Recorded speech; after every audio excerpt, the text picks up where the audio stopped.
Alors vous allez me dire, la commune, qu'est-ce qu'elle fait? Eh bien, elle fait la gestion des listes électorales et puis les élections. Je vous invite bien sûr à venir aux européennes en juin. Elle gère les voiries communales, elle gère le domaine public, terrasses, marchés. Elle instruit les demandes préalables d'urbanisme. C'est quand vous voulez monter un garage, que vous n'avez pas besoin d'un permis de construire, et bien qu'est-ce que vous faites? Eh bien, vous nous déposez ce qu'on appelle une DP en simplifié, et c'est nous qui l'instruisons au local, pour mieux vous servir, parce que la plupart du temps, vous nous demandez des renseignements en amont, et puis pour être un peu plus réactif, on s'excuse pour le service de tranchée. Voilà, nous faisons les recensements, mais ne vous inquiétez pas, le prochain est en 2027. Bien sûr, nous nous occupons de l'état civil, ce qui est un gros travail parce que la commune a en son sein le soin palliatif de Medipôle. Donc nos services, en plus des 22 décès, doivent gérer 175 décès à 180 en moyenne par an, avec toutes les pompes funèbres du département, voire hors département, sur ce soin palliatif. Nous gérons nos bâtiments communaux, la sécurité, et on vous en parlera après, le cimetière, et puis nous gérons la vie locale, c'est quand même bien ça. Le commerce local, vous avez vu que cette année, nous avons eu 2 liquidations judiciaires. La première, Origine Été, la deuxième, la crêperie. Ce sont des commerces importants pour nous, déjà Origine Été parce qu'il avait le bureau postal commerçant. Donc nous avons dû négocier avec le liquidateur, ce qui n'est pas toujours simple, reprendre le bail à notre nom pour assurer la poste que nous étions partenaires et puis trouver un commerçant qui voulait bien tenir ce bureau de poste et qui avait une activité compatible avec la poste.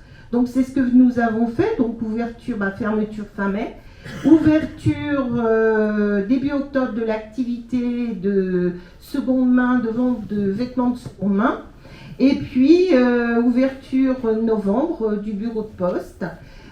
Donc n'hésitez pas, le bureau de poste est en local, revenez voir ces dames, elles sont vraiment super, elles sont très dynamiques.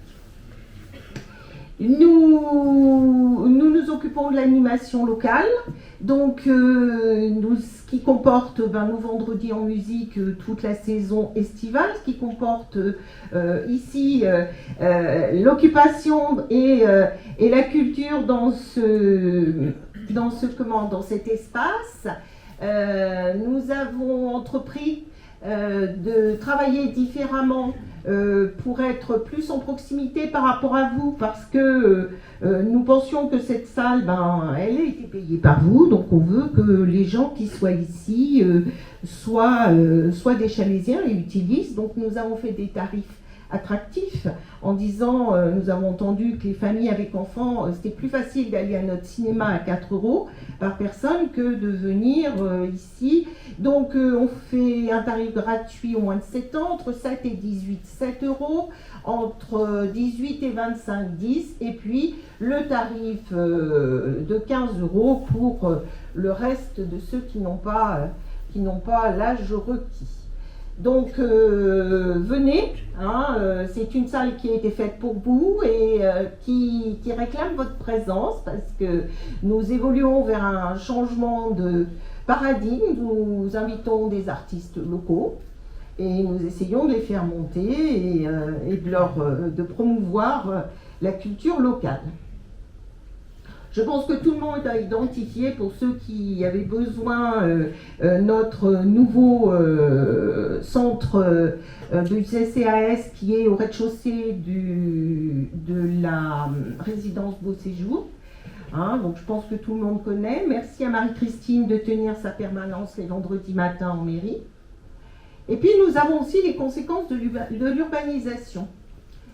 Donc la gestion des stationnements. C'est vrai que nous sommes dans une période où nous avons un document d'urbanisme qui promeut effectivement, le développement durable, une voiture par couple, etc., etc. Et nous sommes dans une phase de transition où nous devons quand même gérer ce qui se passe. Donc ça va être effectivement cette année l'occasion de créer 2 nouveaux parkings dans le centre ancien et puis rue Béatrice de Savoie pour répondre aux besoins de la population. Même si nos stationnements sont gratuits, nous avons des commerces et nous devons leur assurer d'avoir toute la journée de quoi leurs clients puissent se garer, puisqu'ils rayonnent effectivement sur tout le canton.